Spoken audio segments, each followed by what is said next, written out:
अस्सलामुअलैकुम। Programme night addition में हम आपको खुशामदीद कहते हैं। नाजरीन, चीफ जस्टिस ऑफ पाकिस्तान के सो मोटो नोटिस के तहत आने वाले फैसलों के खिलाफ अब अपील नहीं हो सकती।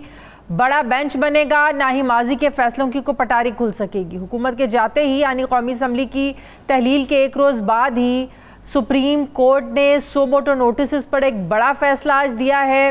पार्लियामेंट की तरफ से मुतासरा फरीक को अपील का हक देने की जो कानून साजी थी, इसको ख़त्म कर दिया गया है। इसी साल मई में पार्लियामेंट ने रिव्यू ऑफ जजमेंट के नाम से एक कानून बनाया जिसमें चीफ जस्टिस के आज खुद नोटिस वाले मुकदमात में सज़ा पाने वालों को अपील का हक दिया गया था। और वो अपील चीफ जस्टिस नहीं बल्कि एक बड़ा बेंच सुनेगा। अपील करने के दिनों को 30 दिन से बढ़ाकर 60 दिन किया गया। नए कानून के तहत माजी के तमाम मुतासरा फरीकैन को अपील का हक दिया गया था उस कानून साजी के तहत जो 5 मई को हुई थी। ये कानून बनने की देर थी। आम तासुर ये फैल गया था कि ये कानून मुस्लिम लीग नून की हुकूमत ने नवाज शरीफ को वापस लाने के लिए और उनकी सज़ाओं को ख़त्म करवाने के लिए ये कानून साजी की गई है। मुस्लिम लीग नून के सीनियर रहनुमा राना तनवीर साहब मुझे ज्वाइन करें। अस्सलाम वालेकुम। बहुत बहुत शुक्रिया राना साहब आपका। राना साहब, आज सुप्रीम कोर्ट ने बड़ा एक वाज़ेह फ़ैसला दिया है। Supreme Court Review of Judgments and Order Act 2023 के हवाले से इसकी अहम शिक्कों पर सवालात उठाए हैं, कलअदम करार दिया है जो आप लोगों ने मई के महीने में ये कानून साजी की थी। बड़ा एक वाज़ेह फ़ैसला है, लेकिन आप लोग कह रहे हैं कि सुप्रीम कोर्ट ने फ़ैसला इसलिए दिया है कि पार्लियामेंट नहीं है, पार्लियामेंट की गैर मौजूदगी का फ़ायदा उठाया है। बिल्कुल नज़रसानी में अपील का हक देने के लिए सुप्रीम कोर्ट ने कहा है कि आइन में तरमीम की ज़रूरत है, सिर्फ एक एक्ट के तहत आप लोग ये कानून साजी नहीं कर सकते।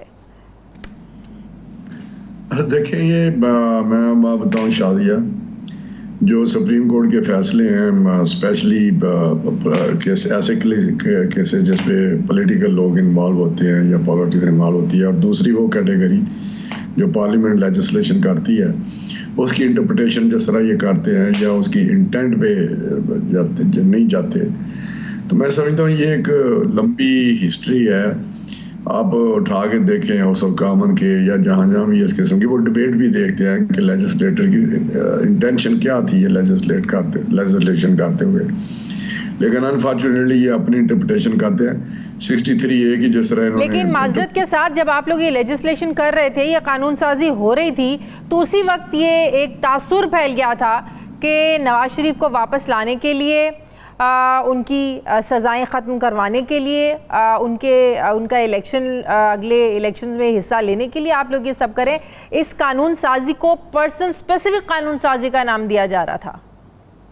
नहीं, देखे कोई भी, ये सिर्फ नवाज शरीफ साहब की नहीं है डिस्क्वालिफिकेशन की बात, ये बहुत सारे लोग उसकी ज़ाद में हैं ऐसे फैसलों की जिनकी जो फैसले बिल्कुल एक विक्टिमाइजेशन सुप्रीम कोर्ट के ज़रिए हुई है। मियां नवाज शरीफ का जो केस है हुकामा पे जो डिस्क्वालीफाई किया गया, लाइफ डिस्क्वालिफिकेशन, वो कोई आप बताएं किसी भी शख्स को बात कर ले, वो कहता है जी वो तो बिल्कुल गैर कानूनी बात है, वो तो गैर आईनी बात है। तो मैं समझता हूँ इस बहस में पढ़ेंगे तो ये खुदाई ताकत तो नहीं ना इनके पास इनके अपने फैसले जो है उन पे बेशुमार उंगलियाँ उठी हैं। तो ये अब समझ में नहीं आती ना, एक ऐसा मुल्क जहाँ पर अदालतें, सुप्रीम कोर्ट, मुल्क की सबसे बड़ी अदालत पार्लियामेंट की कानून साजी को नहीं मानती है। जब सुप्रीम कोर्ट उस पर कोई फ़ैसला देती है उसे हमारे सियासतदान नहीं मानते हैं, तो कौन फ़ैसला करे, कौन कानून साजी करे, फिर क्या हो ऐसे मुल्क में? शायद बात आपकी ठीक है, लेकिन जो जजमेंट आती हैं, फैसले आते हैं, जब वो फैसले आ जाते हैं, जब सब जुडिस केस होते हैं, तो उस वक्त उन पे तबसरे या कमेंट्स नहीं होने चाहिए। लेकिन जब फैसले आ जाते हैं तो subject to discussion, subject to criticism, वो बिल्कुल एक ऐसी लीगली बात है। तो इसलिए वो तो एक जजमेंट की बात है जो कामा पे की, इन्होंने लाइफ डिस्क्वालिफिकेशन की, बेटे से तनख्वाह नहीं ली गई। तो ये एक लंबी कहानी है सुप्रीम कोर्ट की। आप 50 अच्छा, अब इसमें भी कंफ्यूजन है। जो इलेक्शन एक्ट 2017 के जरिए आप लोगों ने तब्दीली की थी कि तायात को आपने 5 साल में बदल दिया था, अब इस पर भी अभी फैसला आना बाकी है। इस हवाले से भी मामला सुप्रीम कोर्ट में है कि क्योंकि ज़ाहिर है सुप्रीम कोर्ट ने अभी ये फैसला दिया हुआ है तायात का, उनकी नाअहली का, तो इस पर भी अभी एक कन्फ्यूजन है कि वो इलेक्शन एक्ट के जरिए अब उसको भी कलअदम करार देते हैं या वो बरकरार रहता है? नहीं, मैं वही कहता हूँ कि ये सुप्रीम कोर्ट के पास ये तो नहीं कि ये मर्द को औरत कह दें, औरत को मर्द कह दें, ये कहाँ लिखा हुआ है? ये तो ये काम कर रहे हैं, बिल्कुल कर रहे हैं, इंटरप्रिटेशन ऐसी करते हैं जिसका कोई लॉ से या इनके शिकों से कोई वास्ता ही नहीं होता। तो ये एक फिर बात आ जाती है। लेकिन जो बात मियां नवाज शरीफ साहब की है, जहाँ तक कन्विक्शन का तल्लक है, सुप्रीम कोर्ट मुल्क की सबसे बड़ी जज अदालत, बड़े जज वहाँ बैठे हैं, तो कैसे वो फिर जज बने बैठे हैं जो आप कह रहे हैं कि उनको पता ही नहीं है? नहीं, तो जो 22 करोड़ के नुमाइंदे हैं आगे बैठे हुए हैं, वो किस तरह बैठे हुए हैं? 22 करोड़ या 24 करोड़ के लोग जो नुमाइंदे बैठे हुए हैं असेंबली में, वो किस लिए? कानून उन्होंने पढ़ा है जो सुप्रीम कोर्ट में बैठे हैं, या जो पार्लियामेंट में बैठे हैं कानून उन्होंने पढ़े हुए हैं? नहीं, कानून बनाना देखे पढ़ा मैं क्या इसमें क्या इन्होंने क्या पढ़ा हुआ है? असेंबली में बहुत सारे ऐसे लोग हैं जो इससे ज्यादा पढ़े लिखे हुए लोग हैं। ये बात ना करें आप। बात तो ये है कि क्या किसके पास अख्तियार है, क्या पार्लियामेंट के पास अख्तियार लेजिस्लेशन का नहीं है? क्या वो इनको नहीं अमेंड कर सकते, इन बना नहीं सकते, लॉ बना नहीं सकते? तो ये एक अनोखी वारदात हो रही है। चीज में अगर आपने तब्दीली करी तो इसीलिए तो आईनी तरमीम चाहिए ना, और आईनी तरमीम के लिए 2/3 चाहिए, 2/3 है नहीं, तो कैसे आप लोग कर सकते हैं? ये भी कहा गया कि हो सकती है, बिल्कुल नजरसानी में आप उसको हक दें, लेकिन उसके लिए आप तरमीम कर लें। नहीं, ये उनका ख्याल है ना। मैं समझता हूँ कि अगर इलेक्शन एक्ट में हमने तरमीम की है तो जायज़ बात है। उसमें जितने भी लॉ, एक तरफ कहते हैं आप इलेक्शन लॉज बनाएं, आप क्यों नहीं कहते, क्यों लाइफ अगर डिस्क्वालीफाई हुए तो आप डिफाइन करते इसको कि ये कितनी होनी चाहिए। ये सुप्रीम कोर्ट का अपना है कि आप लेजिस्लेटर्स इसको डिफाइन कर दें कि ये कितनी होनी चाहिए, 5 साल होनी चाहिए, 10 साल होनी चाहिए, 20 साल होनी चाहिए, या 1 साल होनी चाहिए। तो जब वो डिफाइन करते हैं तो फिर कहते हैं खास करके किसी एंगल से फिर वही फैसले दिए जाते हैं कि ये इसको हम। तो अब मुझे ये बताएं कि अब नवाज शरीफ की वापसी, अब इसको फिर अब फिलहाल के लिए ना ही समझा जाए? नहीं, मियाँ साहब आएंगे। देखिए, ये जो लॉ है इन्होंने स्ट्राइक डाउन किया है, उसका तल्लक डिस्क्वालिफिकेशन वाले केस से है जो लाइफ डिस्क्वालीफाई के हुए हैं, उसकी रिव्यू की बात हो रही है। बाकी जो कन्विक्शन उनकी है वो उसका इसके साथ कोई तल्लक नहीं। वो आएंगे, वो उस केस को फेस करेंगे जिसमें वो कन्विक्ट हुए हैं, और वो उनकी एक अपील है। अपील में इंशाल्लाह वो जो कन्विक्शन हुई भी है तो जाहिर है फिर वो इलेक्शन तो नहीं लड़ सकेंगे। नहीं, इलेक्शन का लड़ना या लड़ने का मसला और है, उसे आने या जाने का मसला नहीं। वो हर हाल में आएंगे पाकिस्तान में और इलेक्शन को लीड करेंगे। वो लड़ना या लड़ना वो देखेंगे कि क्या इलेक्शन लॉज जो हमने अमेंड किए हैं 5 साल में इलेक्शन लॉज में किया है अमेंडमेंट, वो लागू होती है या इनकी ये जजमेंट लागू होती है। नहीं, ज़ाहिर है ये सारी चीज़ें आपस में जुड़ी हुई है ना, उनका वापस आना, ये केसेस, फिर जो आज फैसला आया है जो आप लोगों ने कानून साजी की थी, फिर उनका इलेक्शन लड़ना, फिर उनका जो नाअहली है 5 साल की इलेक्शन एक्ट 2017 में की गई, आप लोगों ने ताहियात को उसमें बदला, ये सारी चीज़ें एक दूसरे से जुड़ी हुई है ना। उनका वापस आना, इलेक्शन कैंपेन को चलाना।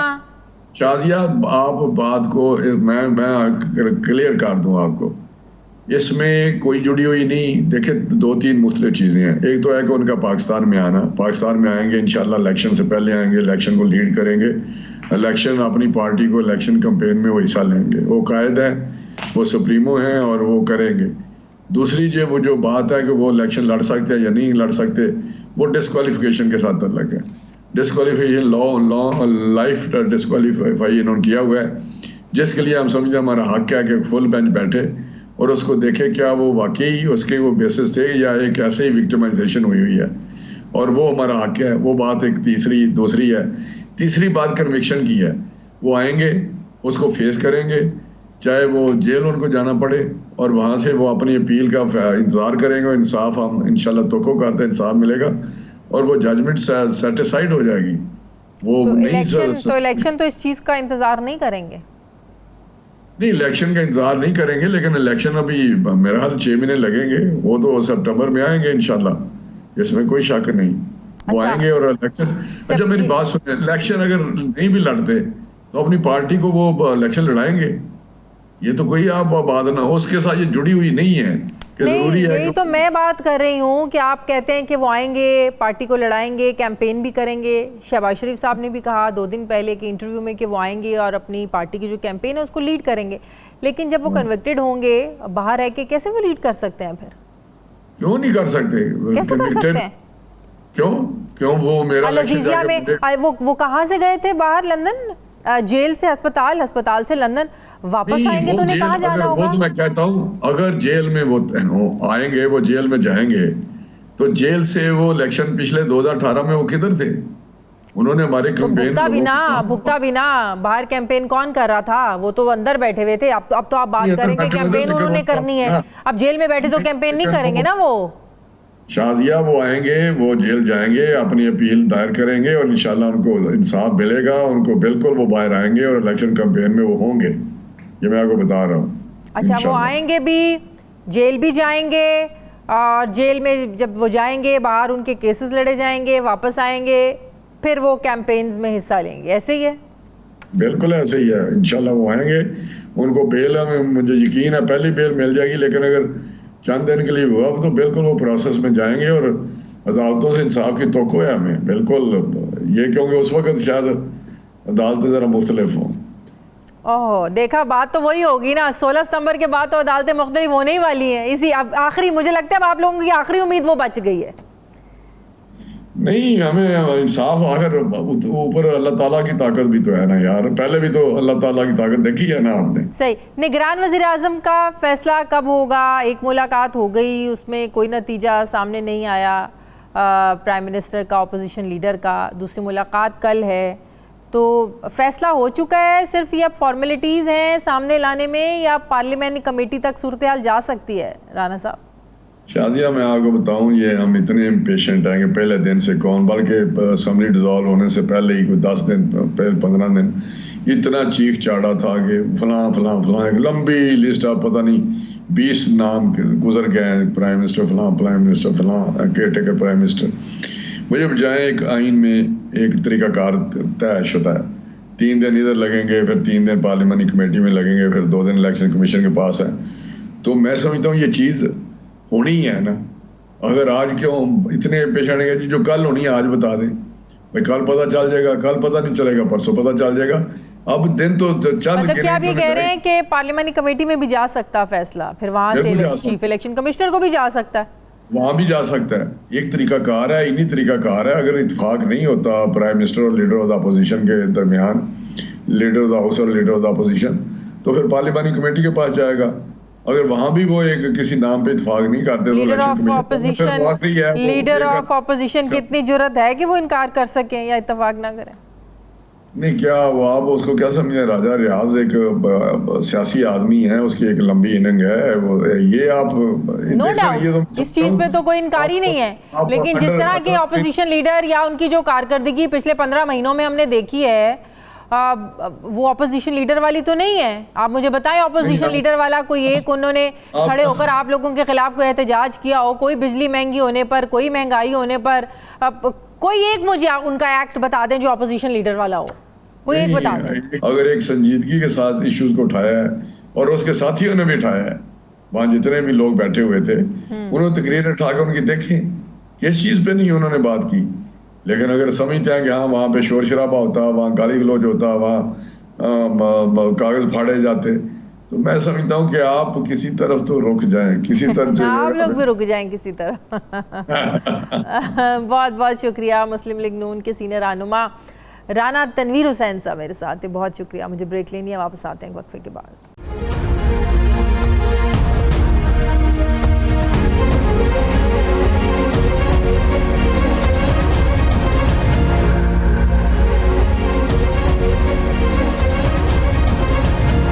ब्रेक के बाद एक बार फिर से आपको खुशामदीद कहते हैं। सीनियर सहाफ़ी तज्ज़ियाकार मुजीबुर रहमान शामी साहब मुझे ज्वाइन करें। अस्सलाम वालेकुम, बहुत बहुत शुक्रिया। शामी साहब, आज की जजमेंट के बाद आपको लगता है कि नवाज शरीफ की वापसी फ़िलहाल के लिए ठहर गई है? शुक्रिया। देखें, जजमेंट जो है उसमें यानी जो अपील का हक तो ख़त्म कर दिया गया है जी, यानी नवाज शरीफ साहब या जहांगीर तरीन साहब अपने फैसलों के खिलाफ अपील नहीं कर सकेंगे या नजरसानी की नई दरख्वास्त नहीं दे सकेंगे। लेकिन वफाकी वजीर कानून आजम नजीर तारड़ साहब का कहना है कि जो बिल मंजूर किया है कौमी असम्बली ने और सेनेट ने, जिसमें नाअहली की मुद्दत 5 साल मुकर्रर हुई है, उसका वो लागू होगी नवाज शरीफ साहब पर भी, और उनकी नाअहली जो है वो खत्म हो चुकी है कि उनके 5 साल पूरे हो चुके हैं। अब ये नुक्ता ऐसा है जिस पर ज़ाहिर है अदालतों में बहस होगी, लोग दरखास्तें देंगे, लेकिन इम्पोर्टेंट फैसला तो रिव्यू पिटिशन के हवाले से है ना, जिसके हवाले से जो इन्होंने कानून साजी की थी, उसको लेकर तो अदालत ने यही कहा है कि आप जब तक ये आईनी तरमीम इसमें 2/3 के साथ नहीं होती है तो कैसे आप एक सिंपल एक्ट के तहत तब्दीली कर सकते हैं। नहीं, वो कानून की हद तक तो आपकी बात दुरुस्त है जी, उसको तो उन्होंने खत्म कर दिया है जी, लेकिन नवाज शरीफ साहब की जो नाअहली है उसके बारे में एक मौक़िफ़ ये है कि जो वो 5 साल और खत्म हो गई है, यानी उस पर भी इत्तलाक हो रहा है जो कानून मंजूर किया है पार्लियामेंट ने उसका। लेकिन दूसरे केस में तो फिर भी कन्विक्टेड हैं वो अल अजीजिया में। 5 साल के लिए नाअहली 5 साल से ज्यादा नहीं हो सकती, ये कानून बनाया है पार्लियामेंट। अब अगर उसका इत्तलाक नवाज शरीफ साहब पर होता है तो उनकी नाअहली तो खत्म हो चुकी, क्योंकि 5 साल पूरे हो चुके। लेकिन 5 साल की जो वो नाअहली थी वो तो 63(1) वो जो उन्होंने अपना जाहिर नहीं किया था तनख्वाह लेने का मामला, वो तो उस हवाले से था। जहांगीर तरीन साहब पे भी वही अप्लाई होता था, लेकिन अल अजीजिया में जो 6 साल की उनकी सज़ा है, जो कन्विक्शन है, वो तो अपनी जगह बरकरार है। 7 साल की सज़ा, देखिए वो कन्विक्शन एक अपनी जगह है, हाँ, लेकिन उसके नतीजे में हयात नाअहली नहीं होती।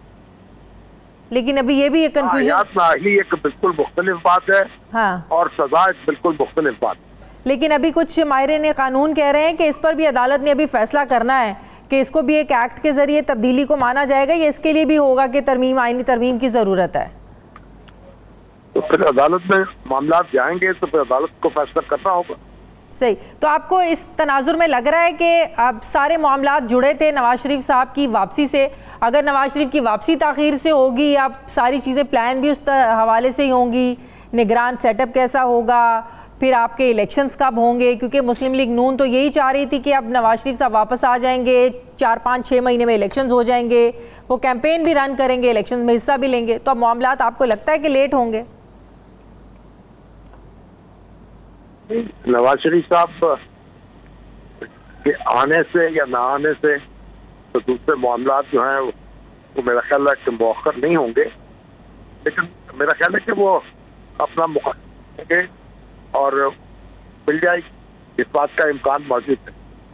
तो आपको क्या 2018 वाले हालात ही लग रहे हैं कि जिस तरह उस वक्त नवाज शरीफ साहब जेल में थे, उनकी पार्टी ने उनके बगैर इलेक्शन लड़ा और उसके कॉन्सिक्वेंसेस भी उन्होंने देखे, और अब की बार नए इलेक्शंस में जो होंगे अगले साल, उसमें अब इमरान खान जेल में ही होंगे, रिपीट होने जा रहा है सब कुछ?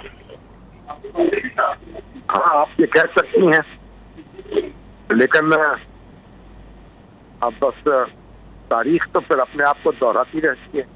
अगर सियासतदान सबक हासिल नहीं करेंगे और मामला को दुरुस्त करने की कोशिश नहीं करेंगे तो फिर यक्के बाद दीगरे उनके साथ ये होता रहेगा।